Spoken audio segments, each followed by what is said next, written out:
Hello, you. Last week we talked about listening, a real sit down with intention stuff, with the promise to cover the disgusting flow pocket this week. What does 116 names matter anyway? Catchy is manufactured, a pocket is summoned, catchy is the earworm, heavily manipulated to be something you can hum along to and will never forget. Catchy is solved. Anyone with logic, a vague sense of melody, and 40 free hours can land it. We could probably have a go. So when catchy gets thrown around as a compliment, it's like saying something is nice. Anything can be catchy and anything can be nice. A disgusting flow pocket, though, a different situation entirely. What is a flow pocket? A pocket is the negative space between the kick and the snare. It's measured in milliseconds. It's where a rapper, a singer, an organ player, a sax player, or anyone with a vocal or melodic line decides to land their notes in relation to the drums underneath them. Drum machines are perfect, humans are not. The pocket is where that gap stops being a bug and becomes the entire feature. Get it wrong, the song feels stiff. Reading karaoke energy. Get it right, the whole thing breathes. Get it disgusting, and you find yourself rewinding 7 times trying to work out what just happened to your chest. That's the threshold. Not catchy, not clever. Doing something to us we cannot explain. Late is not pocket, and we need to clear that up. Some of you will hear a rapper slightly off the beat now and assume disgusting. They might just be late. The difference is consistency. A pocketed rapper picks an offset and stays there, syllable after syllable, bar after bar. The relationship to the drums is stable, repeating, trustable.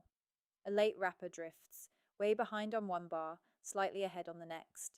Nothing to lock onto. Late is an accident. Behind the beat is a decision. Three tells if you want to test it on a track this week. A pocketed rapper sounds the same a cappella as they do over the beat.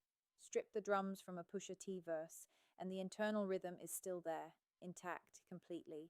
Strip them from a sloppy verse, and you'll hear a rapper rushing and dragging with no anchor underneath. A pocketed rapper holds the offset when they accelerate. Speed up, slow down, switch flows. The relationship to the kick and snare stays in proportion. A late rapper drifts further out the faster they go. A pocketed rapper recovers on the next syllable. If they need to land on the snare for emphasis, they can instantly with no scramble. A late rapper hits a wrong feeling beat and audibly regrips the bar to catch up. In short, late is an accident. Behind the beat is a decision. The pocket is the difference between a rapper missing the grid and a rapper operating their own private grid in parallel, on purpose, while making it look effortless. Apply the same to sounds, they can sit in the space too. Things that make a flow pocket disgusting, incoming list. And we mean disgusting enough for you to make this face. Bass face is the involuntary magical response to something you feel in your bones. A drop, a flow, a cadence you weren't expecting, all of that good stuff. Where can you find these flow pockets in the world? Here are some tracks for reference. Jay Dilla and his late snare half of Dilla's legacy is a deliberate refusal to play the snare on time. Donuts leans like a building that knows what it's doing. The drums sit a few milliseconds behind the grid. Your brain registers something is wrong, and your body registers something is right. This is micro timing. It's the most copied, least understood pocket trick in modern music, and the reason mainstream producers have spent 15 years sounding late instead of Dilla. You'll see people say it took them a few listens to get used to it. Subdivision switching, mid bar straight eighth notes are mechanical. Triplets are rolling.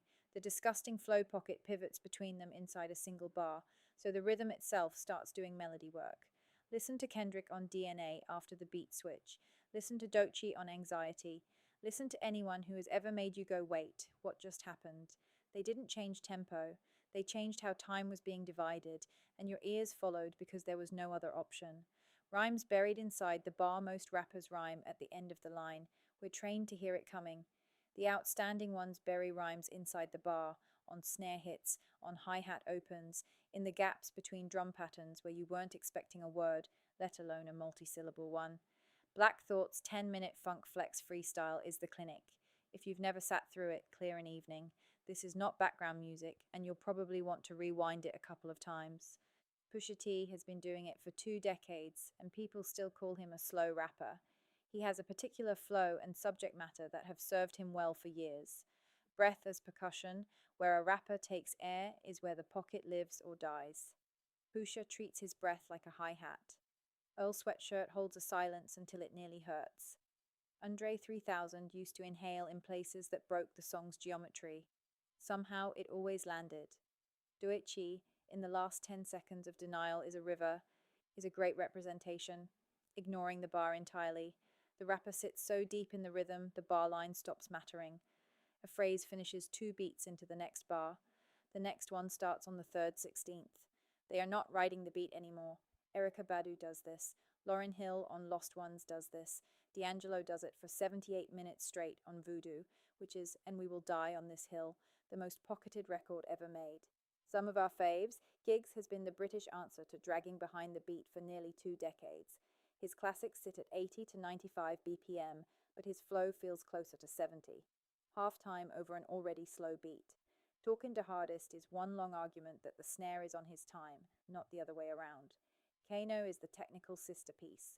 Grime is 140 BPM, no mercy, and Kano can flip between full-time 140 and half-time 70 inside a single bar, like he's adjusting a radio. Hoodies All Summer is where Pocket becomes a decision rather than an accident. P's and Q's is a teenager already understanding rhythm better than most rappers do at 40. There's a reason so many young rappers give him flowers as often as possible. Honourable UK mentions, since we are here, Skepta on Shutdown. Sits just behind the snare, which is half the reason it is still in heavy rotation. Gets. Technical to the point of being slightly annoying about it in the best way. DEE. The British cousin who sat behind the beat on purpose since the early 00s. The Blueku ad-libs punctuate the pocket like a tuned percussion instrument. Dave, when he's not sprinting. We're all alone in this together has real pocket discipline in places. A short, incomplete, and emotionally biased list. The chronically pocketed in no particular order, with apologies to everyone we forgot. Black Thought, the reference full stop. Andre 3000, Jay Dilla, Q-Tip, MF Doom, the one who sat behind the beat on purpose. Pusha T, Earl Sweatshirt, Doechi, Kendrick on Damn, Erykah Badu, D'Angelo, Lauryn Hill, Anderson, Park, Giggs, Kano, Skepta, Little Sims, when she's locked in. Here, listen to a snippet of her upcoming EP Sugar Girl.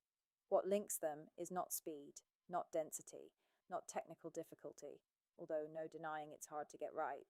It is the willingness to sit somewhere uncomfortable in the rhythm and wait for the rest of us to catch up. They play with time and space like it's not real, and it gives us a physical reaction. And technically, we're glad you asked. The pocket is a feeling, sure, but it is razor-sharp precision. It is timing measured in milliseconds. At 90 BPM, classic boom-bap territory, there are 666 mins between beats and roughly 166 mins between 16th notes. The pocket lives in a band of about +30 millers around each grid point. On the grid, 0 ms, quantized, mechanical, stiff. Behind the beat, +10 to +30 millers, laid back, the home of hip-hop, R&B, and neo-soul. Ahead of the beat, 10 to 30 mirrors, urgent, punk, drum and bass, drill, past 30 millers. Now you sound late, rushed, or like a different song entirely, unless you know what you're doing and you've owned it. Dilla, famously, turned the quantize off entirely on his MPC 3000 and played the drums in by hand. His snares often sit 30 to 50 millers behind the grid. His kicks often sit ahead of it. 2 hands of the same human pulling the grid in opposite directions, simultaneously, and your ears have to negotiate it in real time. That asymmetry is the technical heart of disgusting. Anyone can drag a snare. Almost nobody can drag a snare and push a kick and keep a vocal pocketed against both. Then there's anacrusis, phrases that begin on the and of beat 4 of the previous bar, so the new bar is already 3 syllables deep before the snare hits. Andre 3000 lives there. Earl Sweatshirt's Some Rap Songs is almost entirely anacrusic, which is why he can sound like he's mumbling and rewarding close listening at the same time. Now go listen with all of that in your back pocket. See you next Thursday. If you made it all the way to here, and we suspect you did, drop a track that has one of the best flow pockets in your opinion, or just something you're listening to lately.